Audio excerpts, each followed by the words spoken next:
Hello everybody, my name is Michael K and welcome to a replica airguns tutorial video. Today we're going to discuss blowback airguns versus non-blowback airguns. Now, although most of the guns I'm going to be showing you are airguns, this does apply somewhat to airsoft guns as well.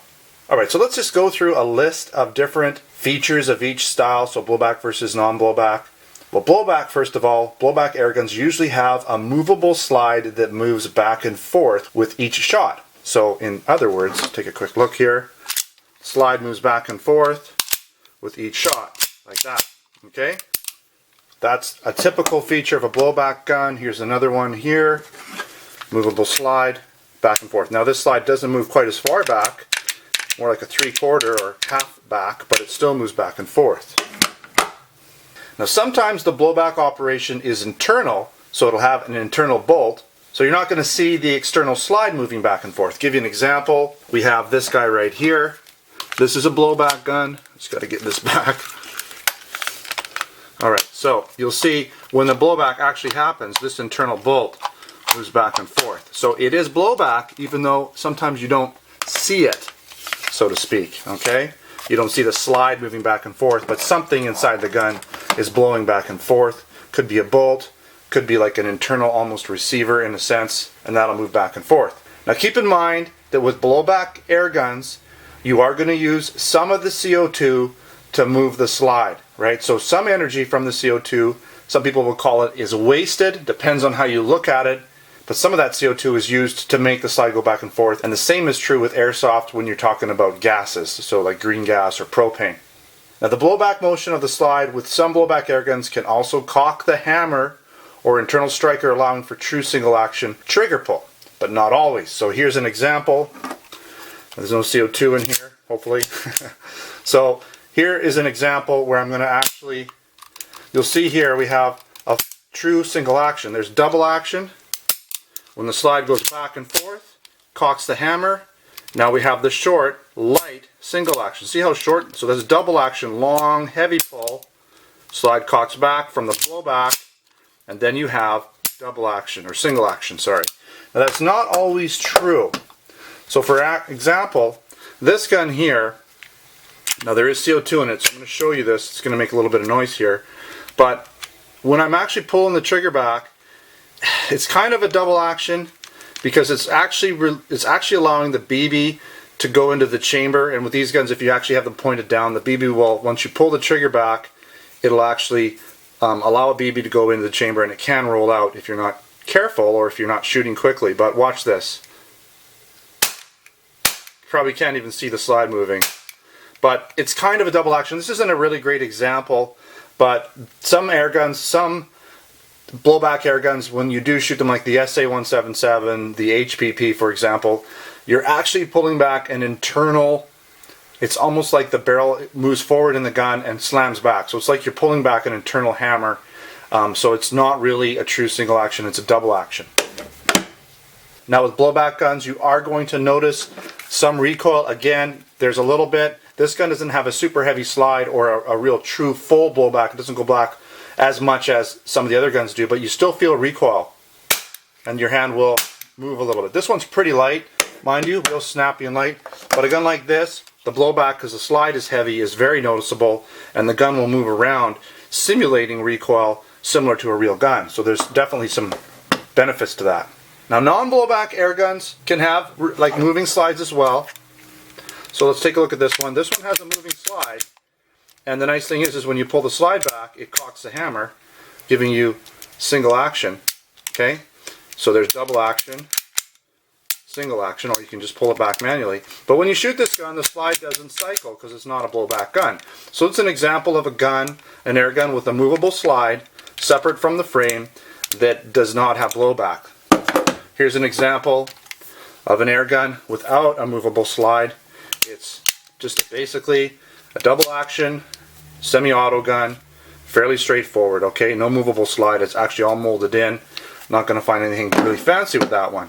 Now a lot of non-blowback guns will have less moving parts. Now this one isn't a great example because it doesn't have you know, it has to have a working slide, but internally there's not going to be as many valves and things going on because it doesn't have to worry about blowback and air going this way and that way, or CO2 having to move the slide. But here's a good example, all molded, even the hammer's molded.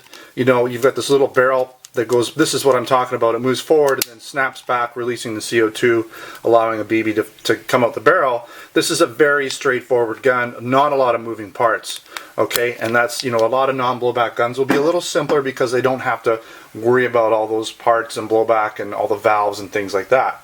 Now, another advantage to blowback air guns is that most of them, or in many cases, a lot of them are field strippable. So, for instance, we have our SIG X5 here, okay? Another blowback, full blowback gun. This gun completely field strips just like a real SIG. So, you know, floating barrel. Some people will say that the barrel's loose in these guys, but that's the way they're supposed to be. It's got the floating barrel, just like a real SIG. It tears down just like a real SIG.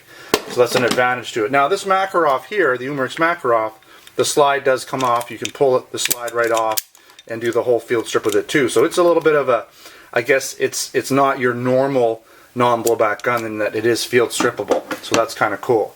Now, most non-blowback air guns will require the shooter to pull back the hammer for single action shooting. Again, I'll use this Makarov because it's a great example of this. I can do single action shooting, so I can get that nice light trigger pull. See how it shortens up? See how there's your long double action. As I pull the hammer back, the trigger comes back with it and allows for this really short take up and a fairly light trigger pull, as opposed to having to cock the hammer with each shot. Now, every gun's a little different. Some have a really heavy hammer, some have a fairly light hammer, so the double action on some guns isn't so bad. It just depends on the gun. Alright, so let's go over some of the pros. Now again, blowback air guns cause quite a bit of noticeable recoil. So when you're shooting them, they're going to move around a fair bit and give you that simulation of the real recoil of a real gun. And the real recoil on a real gun can affect how it shoots, so your accuracy and things like that. So if you're looking for that ultra realism, closest to the real gun, then blowback is kind of the way to go.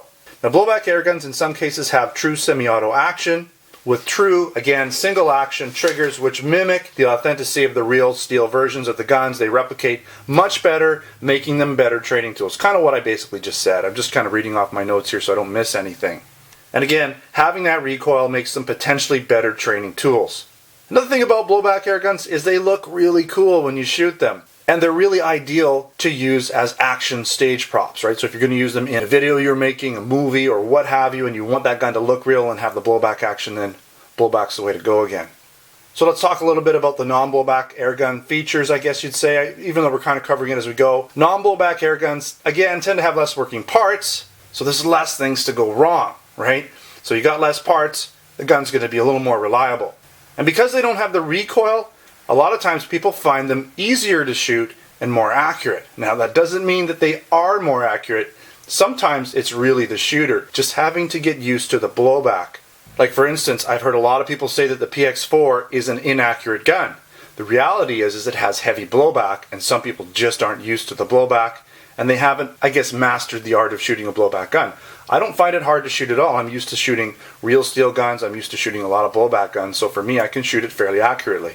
Another thing about the non-blowback guns, which would be a feature, is that they tend to be a little bit more powerful and get more shots per CO2. The reason for that is because they don't waste, if you want to call it that, any CO2 moving that slide back and forth. So yes, a blowback gun will rob some CO2, which equivalates itself in lost feet per second and lost shots per CO2.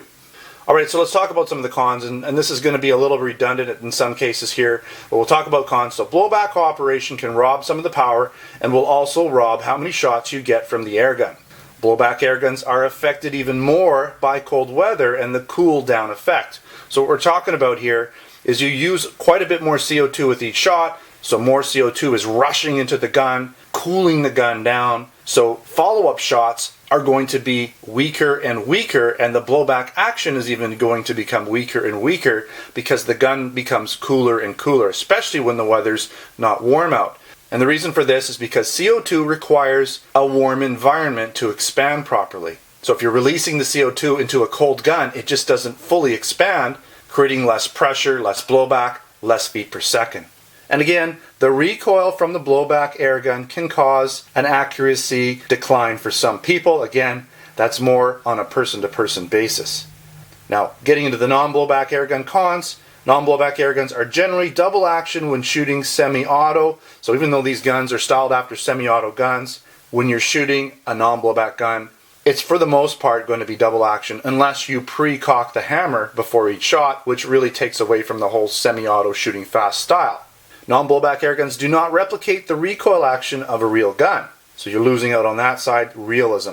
Non-blowback airguns do not look as cool to shoot and are not as good of an action prop gun. When you're using it in movies, for instance, you're not going to see the slide move back and forth. May not be what you're looking for.